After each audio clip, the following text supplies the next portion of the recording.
আওয়ামী লীগকে কোনো রাজনৈতিক কর্মসূচি করার জন্য রাজপথে নামতে দিবেন না, মানি, সমর্থন করি। কিন্তু এইভাবে আওয়ামী লীগকে আপনি কয়দিন রাজপথে পুলিশ দিয়ে ঠেকাবেন? আপনারা বলবেন আওয়ামী লীগকে নির্বাচনে আমরা চাই না, আওয়ামী লীগ এদেশে রাজনীতি করতে পারবে না। কিন্তু কি পদক্ষেপ নিচ্ছেন? আইনি কোনো পদক্ষেপ কি এই সরকার নিচ্ছে? না।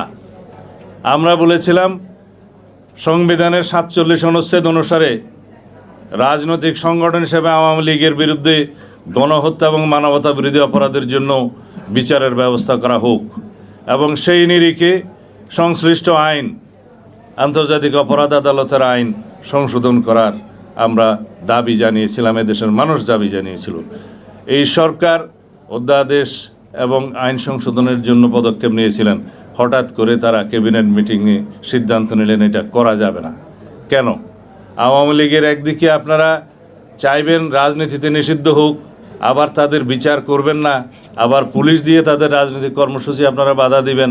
এত স্ববিরোধিতা ঠিক নয়।